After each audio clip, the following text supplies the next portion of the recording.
Good morning, students. Today we read Human Environment from page number 5. Human environment.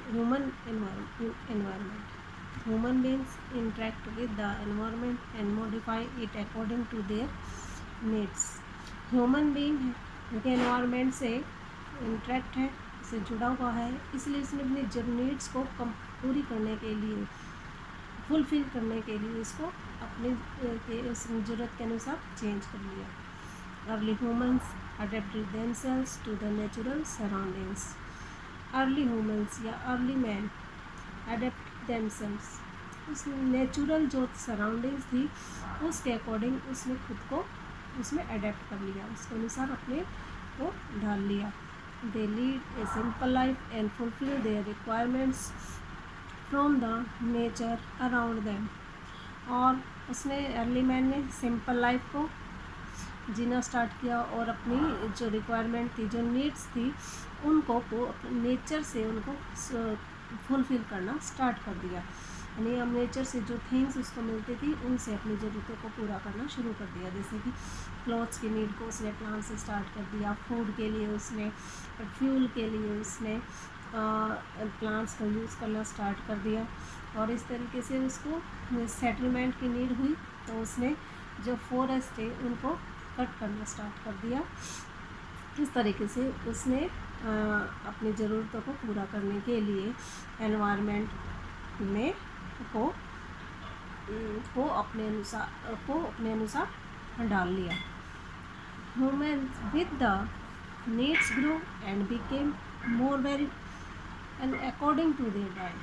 जैसे जैसे time change हुआ वैसे वैसे ह्यूमंस की जो नीड्स थी उनमें भी ग्रोथ हुई, उनमें भी बढ़ोतरी हुई, जिसके कारण उनकी जो needs, each person has different needs, इसलिए सबकी ज़रूरतें अलग अलग होती हैं और अलग अलग ज़रूरतों को पूरी करने के लिए उस ह्यूमन बींग्स को ज़्यादा इन्वेंशंस की ज़रूरत थी। जो नेचर था उसके साथ उसने छेड़छाड़ शुरू कर दी। Humans learn new ways to use and change environment. Humans ने नए नए तरीके सीखे यूज़ करना कि नेचर को किस एनवायरनमेंट से कैसे यूज़ करते हुए नए नए तरीक़ों को सीखा और जिसके कारण कि एनवायरनमेंट चेंज हुआ। They learn to grow crops, domesticate animals and led a settle life. उसने फसलें ग्रो करना सीखा एंड एनिमल्स को डोमेस्टिकेट पैट करना सीखा, डोमेस्टिकेट पालना सीखा और वन प्लेस के ऊपर परमानेंट लाइफ को लाइव करना भी उसने सीखा। The wheel was invented, surplus food was produced, water system immersed. इन्हें व्हील को इन्वेंट किया, उसकी डिस्कवरी की, जिसके कारण कि जो फूड है, फूड की जो फसलें हैं उसमें ज़्यादा उत्पादन हुआ। वाटर जो सिस्टम है उसमें डेवलपमेंट हुआ। वाटर सिस्टम मीन्स होता है ये एक इस टाइप का ट्रेड होता है जिसमें कि किसी थिंग्स के बदले में थिंग्स रिटर्न में देनी होती है, चीज़ के बदले में चीज़ उसको देनी होती है, क्योंकि उस समय मनी नहीं थी, मनी का यूज़ नहीं किया जाता था। जो ट्रेड थे वो स्टार्ट हुए, कॉमर्स थे उनका विकास होने लगा। Industrial revolution enabled large scale production. जो इंडस्ट्रियल जो रिवॉल्यूशन था वो बड़े पैमाने के ऊपर उत्पादन करने लगा, क्योंकि जो इंडस्ट्री थी उनका जो साइज़ था वो बढ़ने लगा, जिससे कि प्रोडक्शन भी ज़्यादा होने लगा। प्रोडक्शन ज़्यादा होने लगा तो जो ह्यूमंस की जो अमाउंट टोटल नंबरिंग थी, उनकी जो नीड्स थी वो कंप्लीट होने लगी। ट्रांसपोर्टेशन बिकेम फास्टर, और जो ट्रांसपोर्टेशन थे वो बहुत तेज़ी से चलने लगे। जैसे कि पहले जो ह्यूमन बींग्स था बाई रोड ट्रैवल करता था, उसके बाद ट्रेन से स्टार्ट कर दिया, उसके बाद बाई एयर उसने यूज़ करना स्टार्ट कर दिया। Information revolution made communication easier. और जो इंफॉर्मेशन जो रिवॉल्यूशन स्टार्ट हुई यानी कि सूचना क्रांति, इंफॉर्मेशन रिवॉल्यूशन में सूचना क्रांति, जिससे कि मनुष्य का जो एक दूसरे से जो रिलेशन था, बातचीत का जो जरिया था वो आसान हो गया और पूरा का पूरा जो वर्ल्ड है वो बहुत तेज़ी से एक दूसरे से जुड़ चुका था। Have you ever thought why you love eating a juicy watermelon in summer and hot roasted peanuts in the winter. अब ये देखते हैं हम इसमें कि जो विंटर होती है, विंटर के अंदर तो अपने को जो रोस्टेड जो गरम पीनट्स होते हैं वो बहुत अच्छे लगते हैं, और समर के अंदर वाटरमेलन अपने को बहुत पसंद होते हैं। A perfect balance is necessary between the natural and human environment. एक जो बैलेंस, संतुलित जो बैलेंस होता है वो बहुत ज़रूरी है किसके बीच में, नेचर और ह्यूमन एनवायरनमेंट के। प्राकृतिक पर्यावरण और ह्यूमन का जो मानवीय जो पर्यावरण, इन दोनों के बीच में संतुलन होना बहुत ज़्यादा ज़रूरी है, क्योंकि यदि इनके बीच में असंतुलन हो जाएगा तो जो नेचुरल थिंग्स हैं वो बहुत जल्दी फिनिश हो जाएंगी, जिससे कि ह्यूमन लाइफ को बहुत ज़्यादा प्रॉब्लम्स क्रिएट हो सकती हैं। और यदि उसे ह्यूमंस को यदि प्रॉब्लम से बचना है तो उसको नेचुरल जो थिंग्स हैं उनको बहुत सोच समझकर वाइजली उन चीज़ों का यूज़ करना होगा। Humans must learn to live and use their environment in a harmonious way.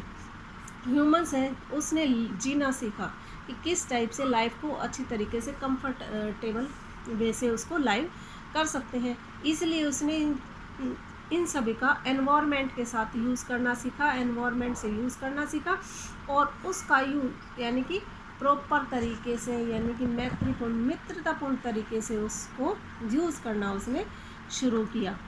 Noori, a book a girl from Mizoram from Ravi's class, often talks about the lush green surrounding of their place. Seeing Ravi upset at having lost their playground, Noori invited him to visit her home state during the coming vacation. Ravi's teacher asked the student to draw the landscape and house activities of people and place they visit during the holidays. जो नूरी जो girl है उनकी इसकी classmate है रवि की, वो मिज़ोरम से आई है, और जो रवि है वो उसको बताता है कि किस तरीके से उनके आसपास के प्लेस में कितनी ग्रीनरी है, चारों तरफ हरियाली छाई हुई है, और वो कुछ दिनों से परेशान इसलिए अपसेट क्यों है, क्योंकि वहाँ पर अच्छी बिल्डिंग, बहुत बड़ी बिल्डिंग बनानी है, मल्टीपर्पज़ बिल्डिंग बनानी है, इसीलिए वहाँ का जो ग्राउंड था उसको डिस्ट्रॉय कर दिया गया है, वहाँ की जो लश ग्रीनरी है उसको ख़त्म कर दिया गया है, क्योंकि वहाँ पर बिल्डिंग बननी है, इसीलिए उस पार्क को ख़त्म कर दिया गया है। और इस तरीके से जो नूरी है वो उसे अपने घर यानी कि स्टेट होम यानी कि मिज़ोरम आने के लिए कहती है कि वो जो वेकेशन आ रहे हैं वहाँ पर आकर मिज़ोरम में वहाँ पर लश ग्रीनरी को वॉच करे। और इस तरीके से जो रवि की जो टीचर है उसे बताती है कि उसको विंटर्स की जो हॉलीडेज़ हैं उसमें उसको लैंडस्केप की तरफ ध्यान देना है, और वहाँ की जो पीपल के द्वारा जो एक्टिविटी हो रही है उनकी तरफ ध्यान देना है, और वहाँ पर जो पीपल विज़िट करने के लिए आए कहाँ पर, नूरी के होम स्टेट में, उन सभी चीज़ों को उसको नोट करना है कि किस तरीके से जो पीपल हैं वो नेचर के इतने क्लोज हैं। अब some glossary are here. First of तो barter system, settled, permanent life, permanent